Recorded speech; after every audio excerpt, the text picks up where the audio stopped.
Hay muchas preguntas con las que nos enfrentamos a diario. Todos buscamos respuestas que harán una verdadera diferencia en nuestras vidas. Es difícil imaginar que esas respuestas están justo frente a nosotros. Prepárate para encontrar respuestas en la Biblia con Bayless Conley. Hoy les voy a hablar del impacto de un corazón generoso. Y sé que algunas personas dirán, sabes, tengo tantas cosas que requieren de mis finanzas, tengo que pagar la renta, tengo que pagar la casa, tengo que mandar a mis hijos a la escuela y la iglesia también quiere mi dinero. ¿Por qué debo ser generoso hacia las cosas de Dios? Te sorprenderá la respuesta cuando la escuches. No podrás evitar convertirte en una persona generosa. El impacto de un corazón generoso. Hoy les voy a hablar del impacto de un corazón generoso. Y cuando oraba en la semana, no dejaba de volver a esto y volver a esto. Sentí que era lo que debía compartir hoy. Y al ver el capítulo 8 de 2 de Corintios, vamos a ver a las personas que fueron puestas como ejemplo o precedente de tener un corazón generoso. En el capítulo 9 vamos a ver el fruto, lo que tener un corazón generoso produce. En el capítulo 10 vamos a ver la posibilidad que se crea con la generosidad. En el capítulo 11 vamos a ver el problema que el apóstol Pablo asoció con esa enseñanza secuencial de tener un corazón generoso. Y finalmente vamos a terminar hablando de la promesa que se da a quienes son constantemente generosos. Bueno, hablaré de las personas. Un grupo de personas que se tomaron como ejemplo de ser generosas de corazón. Aquí Pablo intenta animar a la iglesia de Corinto para que cumplan una ofrenda que prometieron dar. Hasta este punto solo eran promesas. Así que Pablo habla de un grupo de creyentes en Macedonia y los pone como ejemplo. Comenzamos a leer en el verso 1, 2 de Corintios 8:1. Es más, hermanos, queremos que se enteren de la gracia que Dios ha dado a la iglesia de Macedonia. En medio de las pruebas más difíciles, su desbordante alegría y su extrema pobreza abundaron en rica generosidad. Soy testigo de que tanto como podían y aún más de lo que podían, dieron espontáneamente, rogándonos con insistencia que recibiéramos la ofrenda, para con esto poder ayudar a los santos. Eran un grupo interesante de personas que estaban de manera radical comprometidos con lo que Dios hacía a través del ministerio del apóstol Pablo. Una mujer llamada Lidia, su familia, un viejo soldado romano y su familia. Y quiero creer que la chica poseída por el demonio que fue liberada y le dio su corazón a Cristo. Esos son los macedonios de los que Pablo les cuenta a los corintios y necesitan entender la gracia de Dios que estaba operando en sus vidas. Estaban en el momento más difícil que imaginen. Y fueron extravagantemente generosos. De hecho, dice, imploraban y me urgían que recibiera la ofrenda. Interesante, no era el ministro quien imploraba para que las personas dieran. Eran las personas quienes imploraban al ministro que recibiera la ofrenda. Y dijo que había una urgencia. Me encanta eso. En el verso 4, vean de nuevo, rogándonos con insistencia. Les repito, insistencia. ¿Por qué tanta insistencia? Porque personalmente se habían dado cuenta que la vida era corta, la eternidad era larga, el cielo era real y el infierno muy caliente. Y también sabían que alguien pagó el viaje de Pablo para que les llevara el evangelio a ellos. Pablo y Silas fueron ahí solo porque alguien los apoyaba en sus esfuerzos. Y si no hubieran ido, esas personas aún estarían perdidas y se dirigirían a una eternidad sin Cristo. Y ahora se dan cuenta, oye, es nuestro turno. Es nuestro turno. Descubrimos qué es la vida en verdad. Descubrimos de qué se trata la eternidad. Nos dimos cuenta de por qué estábamos en este planeta. Nos pusimos en contacto con nuestro Creador. Y lo menos que podemos hacer ahora es apoyarlos para que lleven las buenas noticias a otras personas también. Y su ofrenda era mucha, incluso sacrificial, por lo que Cristo había hecho en sus vidas. Y la segunda cosa, vemos en el capítulo 9, y solo voy a compartir un pensamiento o dos por capítulo, vemos el producto, o lo que un corazón generoso produce. Vayan conmigo al capítulo 9, verso 5, por favor. Pablo está escribiendo y dice: así que me pareció necesario rogar a estos hermanos que se adelantaran a visitarlos y completaran los preparativos para esta generosa colecta que ustedes habían prometido.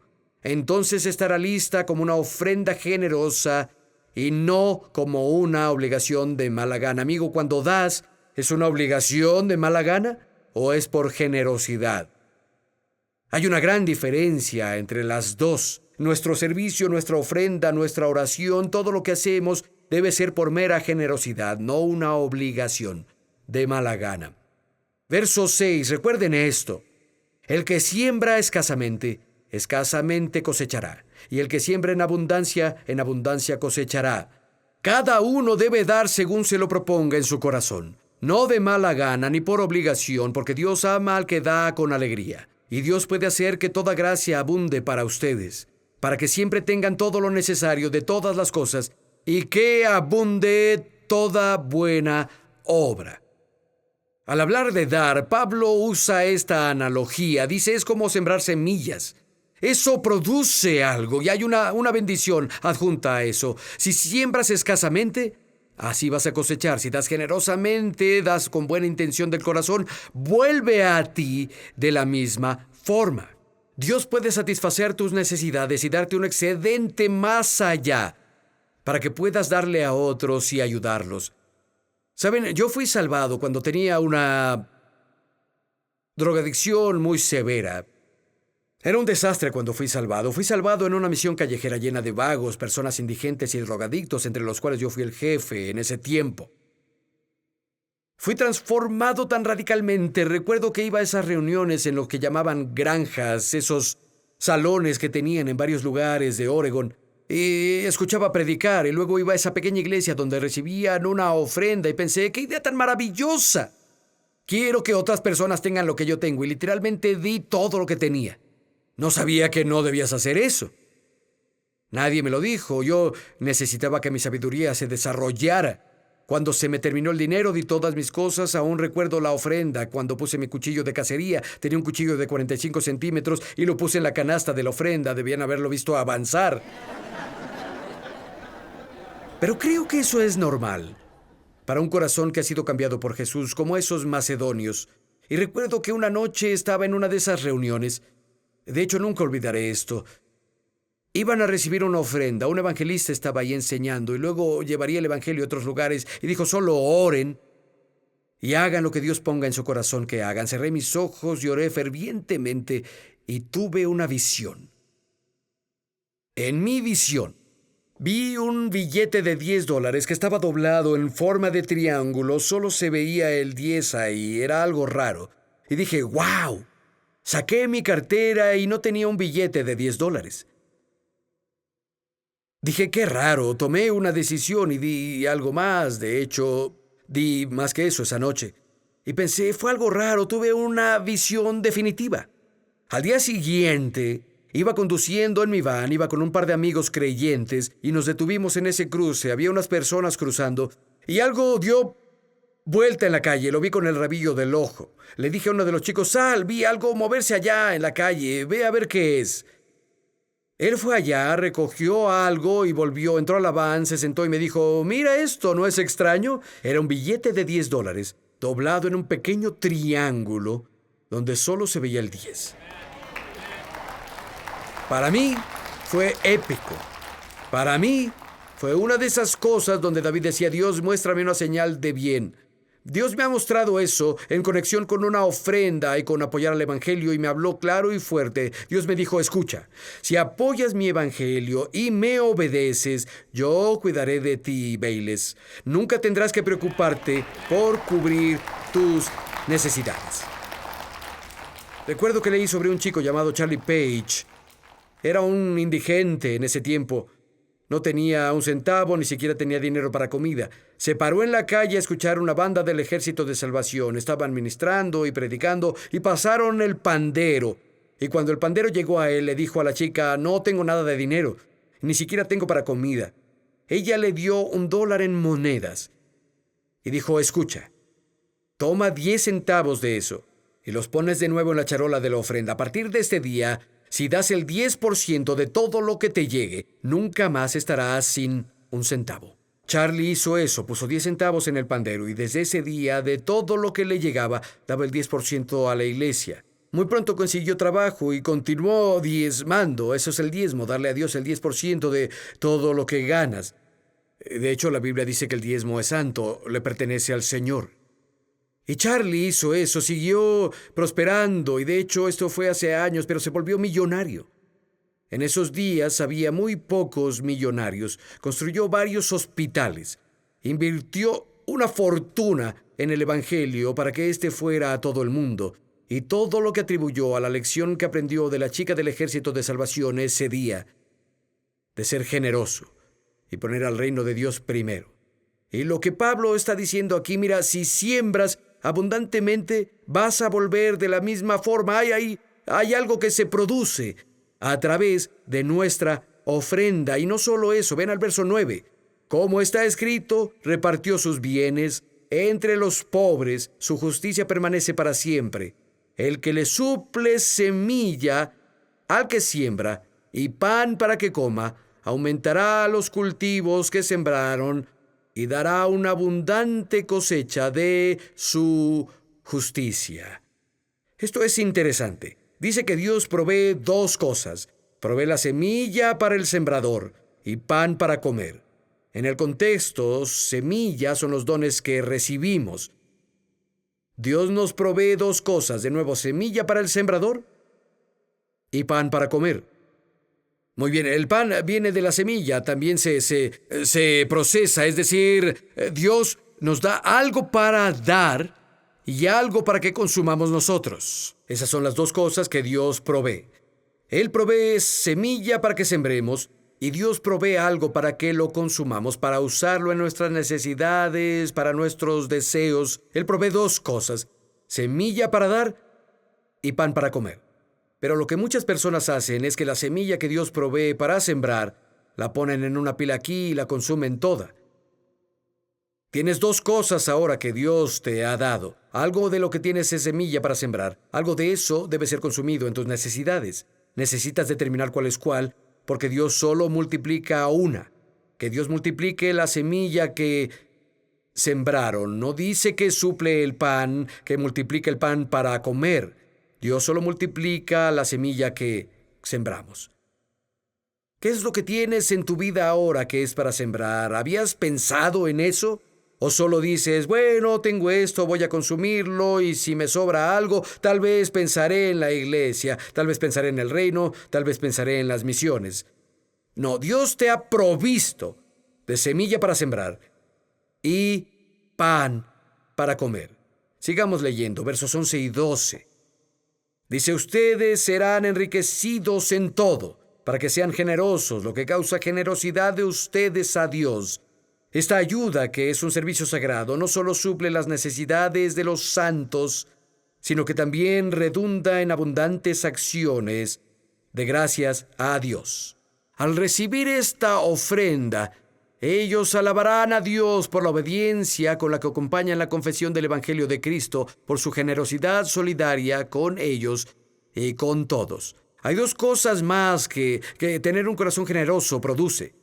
Produce acción de gracias y gloria a Dios y suple necesidades. Y cuando las necesidades de las personas se suplen, sus necesidades espirituales se suplen a través del Evangelio. Cuando las necesidades materiales se suplen, como suplimos las de las personas a través de las bolsas que hacemos, durante esta temporada en particular para familias necesitadas, Dios será glorificado. Y ahora llegamos a la posibilidad, y esto está en el capítulo 10. Habla de la esfera de nuestra influencia, la posibilidad, capítulo 10. Vean el verso 13, por favor. Los pensamientos de Pablo son progresivos, no ha cambiado de tema aún. Dijo, nosotros por nuestra parte no vamos a jactarnos más de lo debido. Nos limitaremos al campo que Dios nos ha asignado, en el cual también ustedes están incluidos. De lo que está hablando aquí es de un campo de labor con limitaciones definidas. Pablo dijo, miren, están en la esfera que Dios nos ha dado, la esfera específica de influencia que nos ha dado los alcanza. Verán, nadie puede ser todo, nadie puede hacerlo todo. Como individuo, tengo unos dones, hay algunas cosas, es muy aparente que no tengo esos dones. No puedo hacerlo todo, no puedo estar en todas partes. Como iglesia, no podemos hacerlo todo. No podemos estar en muchos lugares. Dios nos ha dado una esfera de influencia, nos ha dado un campo particular al que nos llamó a trabajar y nos ha dado tareas específicas. Habla de los límites establecidos por Dios. Sigamos, verso 14. No estamos rebasando esos límites, pues la autoridad se extiende a ustedes. Fuimos los primeros en llevarles el Evangelio de Cristo. No nos jactamos desmedidamente a costa del trabajo que otros han hecho, sino que esperamos que según vaya creciendo su fe, también nuestro campo de acción entre ustedes se amplíe grandemente para predicar el Evangelio más allá de sus regiones, sin tener que jactarnos del trabajo ya hecho por otros. Ahora, conforme su fe aumentaba y daban generosamente, es el contexto que tenemos. La esfera de influencia aumentaba. Quiero que me escuchen. En el verso 13, Dios les da un campo particular, una esfera de influencia particular, pero trabaja a través de la voluntad de su pueblo para dar y así incrementar la esfera de influencia. Dios nos ha asignado algo que podemos hacer como iglesia. Dios dice, bueno, aquí tienen. Sin embargo, estoy dispuesto a expandir la esfera. Estoy dispuesto a expandir las fronteras y esos límites de acuerdo a la fe de las personas. De acuerdo a su voluntad de involucrarse, voy a extender la esfera. ¿No es impresionante? ¡Qué oportunidad! ¡Qué posibilidad! ¿Cuántos creen que sería bueno que hiciéramos más de lo que hacemos en nuestro alcance local? Y hacemos mucho. Pero quiero hacer mucho más. Corazones Agradecidos es uno de los alcances con quienes Cottonwood participa mucho. Alimenta a unas 50-60,000 personas cada año. Tenemos muchos otros alcances locales. Estamos en televisión en todo el mundo. Estamos usando las redes sociales de forma diferente. Tenemos equipos que, de hecho, creo que ya acabamos de mandar un equipo a India, ni siquiera sé si ya volvieron. Tengo algo, no recuerdo qué era. Otro equipo fue a otro lugar. Tenemos otro equipo que irá a Myanmar. Enviamos equipos todo el tiempo. Y vaya, quiero ver que eso aumente. Quiero tener un gran impacto. Dios dice, bueno, te di una esfera, sé fiel y trabaja en ella, y la aumentaré conforme aumente tu fe. La Biblia dice de Abel que Abel, por fe, le dio a Dios lo primero y lo mejor. Se necesita fe para darle a Dios lo primero y lo mejor, cuando no tienes garantía más que su promesa de guiarte, sostenerte y bendecirte, cuando no sabes qué depara el futuro.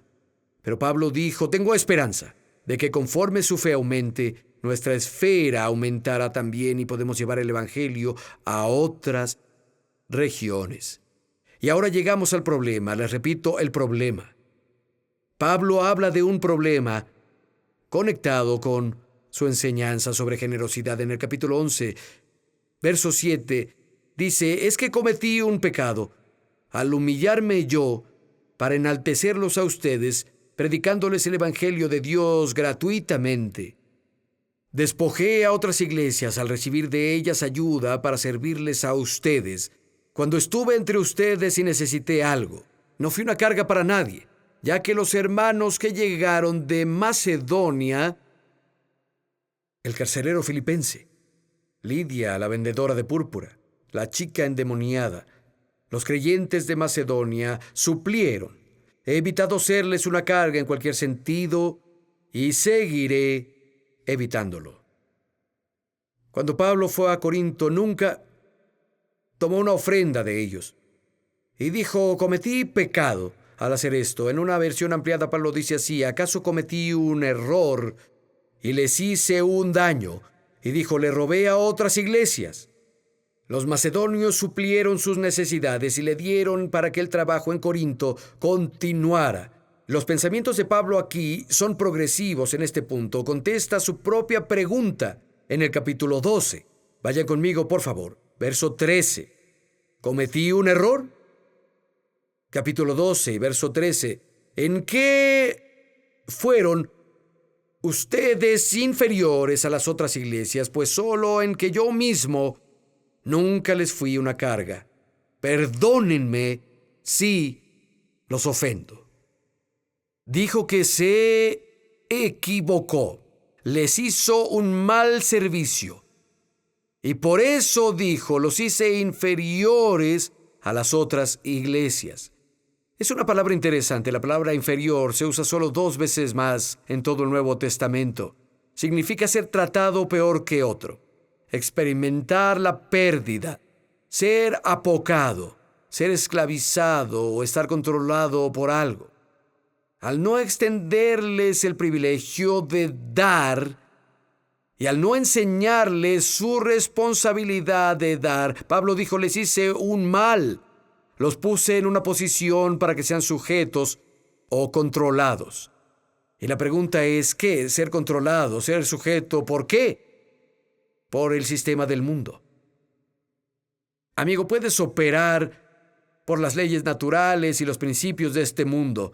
Puedes prosperar hasta cierto grado. Puedes poner la agudeza de los negocios a funcionar y puedes prosperar si sigues las leyes naturales. Pero entonces estás sujeto, y escúchame, estás sujeto a las fluctuaciones o a las caídas de la economía. Estás sujeto a la recesión. Estás sujeto a los colapsos económicos. Estás sujeto a los caprichos del gobierno. Estás sujeto a las decisiones de la compañía para la que trabajas. Estás sujeto a las alzas y las caídas de cualquier industria en la que trabajas. Pero cuando das generosa y consistentemente, eso abre la puerta para que participes en un sistema más alto. Ahora llegamos a la promesa, ya casi termino. Vayan conmigo a Filipenses capítulo 4. El libro de Filipenses, 4º capítulo, la promesa. Son las mismas personas que Pablo presenta a los corintios como ejemplo. ¿Entendieron lo que acabo de compartir? ¿Tuvo sentido? Solo quiero asegurarme de que entendieran. Están muy callados hoy, no estoy seguro de por qué. Voy a decirlo de nuevo, quiero asegurarme de que lo entiendan.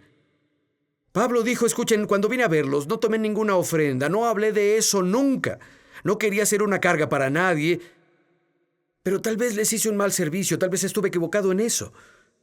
Y tiempo después, en esta carta les escribe y dice, estuvo mal. Me equivoqué y los puse en una posición que son inferiores a otras iglesias, en una posición en la que están sujetos o controlados, por no enseñarles la responsabilidad y el privilegio de dar y apoyar el Evangelio. Filipenses capítulo 4, aquí está la promesa.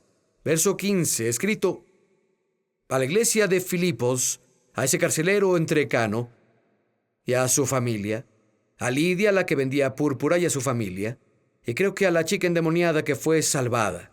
Y él dice esto en el verso 15, y ustedes, filipenses, saben que en el principio de la obra del Evangelio, cuando salí de Macedonia, ninguna iglesia participó conmigo en mis ingresos y gastos, excepto ustedes.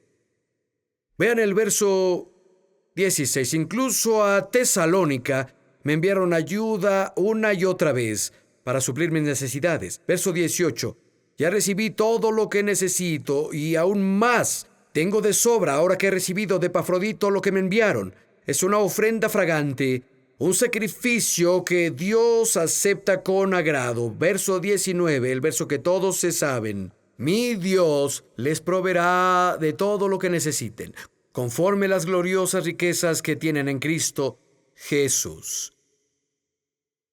No podemos separar el verso 19 del verso 18, verso 17, verso 16, verso 15. Habían dado consistente y repetidamente como producto de generosidad y no de obligación forzosa. Habían apoyado el Evangelio en todo el mundo. Y Pablo dice, por eso, mi Dios suplirá todas sus necesidades, no según un estándar terrenal. A Dios no le importa qué pasa con la economía. No le importa qué pasa con la industria en la que trabajas. No le importa qué decisiones tome la compañía para la que trabajas. No le importan a Dios los caprichos del gobierno, porque Dios suplirá todas tus necesidades de acuerdo a sus riquezas en gloria. Por Cristo Jesús es un estándar celestial, no de acuerdo a la economía terrenal. Verás, amigo, Dios puede abrir puertas de favor y oportunidades que de otra manera permanecerían cerradas. Te guiará por su Espíritu y hará milagros donde sea necesario.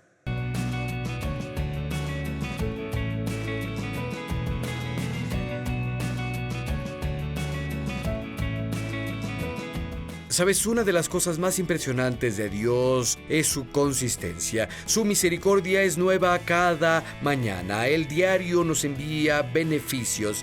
Y cuando nos propongamos ser como Él, y debemos serlo, seremos consistentes también. Y cuando seamos consistentes en nuestra generosidad, cosecharemos la bendición de forma consistente. Así que quiero animarte, no solo a que empieces a ser generoso, sino que continúes tu generosidad y vas a cosechar si no desmayas. Sé generoso. Esperamos que hayas disfrutado el mensaje de hoy. Ordena tu copia del mensaje de hoy en DVD, CD o MP3, usando la información que aparece en pantalla. Oramos porque crezcas en sabiduría, fe y poder que nos llega cuando escuchamos y aplicamos las enseñanzas de Dios en nuestra vida diaria.